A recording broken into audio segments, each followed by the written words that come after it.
Big boss Kannada 11ರ ಆಟ ಇದೀಗ 8ನೇ ವಾರಕ್ಕೆ ಕಾಲಿಡುತ್ತಿದೆ. ರಾಮಾಚಾರಿ ಸೀರಿಯಲ್ ಜೋಡಿ ಚಾರಿ ಮತ್ತು ಚಾರು ದೊಡ್ಡಮನೆಗೆ ಅತಿಥಿಗಳಾಗಿ ಎಂಟ್ರಿ ಕೊಟ್ಟಿದ್ದಾರೆ. ಈ ಜೋಡಿಯ ಮುಂದೆ ಜೋಡಿಗಳಾಗಿ ಭವ್ಯ ಮತ್ತು ತ್ರಿವಿಕ್ರಮ್ ರೊಮ್ಯಾಂಟಿಕ್ ಮೂಡ್ಗೆ ಜಾರಿದ್ದಾರೆ. ತ್ರಿವಿಕ್ರಮ್ ಹಾಗೂ ಭವ್ಯ ಗೌಡ ಸಖತ್ತಾಗಿ ಡ್ಯಾನ್ಸ್ ಮಾಡಿದ್ದನ್ನ ಕಾಣಬಹುದಾಗಿದೆ. ಲವ್ ಬರ್ಡ್ ಗಳಂತೆ ಕ್ಲೋಸ್ ಆಗಿ ಡ್ಯಾನ್ಸ್ ಮಾಡಿದ್ದಾರೆ. ಶೃಂಗಾರದ ಹೊಂಗೆ ಮರ ಹೂ ಬಿಟ್ಟಿದೆ, ನಾಚಿಕೆ ನಮ್ಮ ಜೊತೆ ಟೂ ಬಿಟ್ಟಿದೆ ಅಂತ ತ್ರಿವಿಕ್ರಮ್ ಭವ್ಯ ರೊಮ್ಯಾಂಟಿಕ್ ಆಗಿ ಹೆಜ್ಜೆ ಹಾಕಿದ್ದಾರೆ. ಇಬ್ಬರು ನಿಜವಾದ ಪ್ರೇಮಿಗಳಂತೆ ಕಣ್ಣಲ್ಲಿ ಕಣ್ಣಿಟ್ಟು ನೋಡುತ್ತಾ ಡ್ಯಾನ್ಸ್ ಮಾಡಿದ್ದಾರೆ. ತ್ರಿವಿಕ್ರಮ್ ಹಾಗೂ ಭವ್ಯ ಬಿಗ್ ಬಾಸ್ ಮನೆಯಲ್ಲಿ ಕ್ಲೋಸ್ ಆಗಿದ್ದಾರೆ.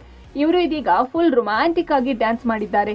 ತ್ರಿವಿಕ್ರಮ್ ಭವ್ಯಾಳನ್ನ ಎತ್ಕೊಂಡು ಡ್ಯಾನ್ಸ್ ಮಾಡಿದ್ರು. ಭವ್ಯ ಮತ್ತು ತ್ರಿವಿಕ್ರಮ್ ಡ್ಯಾನ್ಸ್ ನೋಡಿ ಮನೆ ಮಂದಿಯೆಲ್ಲ ಇಬ್ಬರನ್ನು ರೇಗಿಸಿದ್ದಾರೆ. ಬಿಗ್ ಬಾಸ್ ಮನೆಯಲ್ಲಿ ಕ್ಲೋಸ್ ಆಗಿರುವ ತ್ರಿವಿಕ್ರಮ್ ಹಾಗೂ ಭವ್ಯ ಗೌಡ ನಡುವೆ ಸಮಥಿಂಗ್ ಇದೆ ಎಂದು ಮನೆಯೊಳಗಿನ ಸ್ಪರ್ಧಿಗಳು ಹೇಳ್ತಿದ್ರು. ಇದೀಗ ಡ್ಯಾನ್ಸ್ ನೋಡಿದ ಅಭಿಮಾನಿಗಳು ಬಿಗ್ ಬಾಸ್ ಮನೆಯ ಪ್ರೇಮಿಗಳು ಇವರೇ ಕಂಡ್ರು ಅಂತಿದ್ದಾರೆ. ಭವ್ಯ ಮತ್ತು ತ್ರಿವಿಕ್ರಮ್ ಡ್ಯಾನ್ಸ್ ನೋಡಿ ಸಹ ಸ್ಪರ್ಧಿಗಳು ಕಳೆದು ಹೋಗಿದ್ದಾರೆ. ಧನ್ರಾಜ್ ಅಂತೂ ತ್ರಿವಿಕ್ರಮ್ಗೆ ಭಾವಾಜಿಂಕೆ ಅಂತ ಕರೆದಿದ್ದಾರೆ. ಎಲ್ಲರ ಕಾಮೆಂಟ್ಸ್ಗೆ ಭವ್ಯ ನಾಚಿ ನೀರಾಗಿದ್ದಾರೆ. Digital desk public music.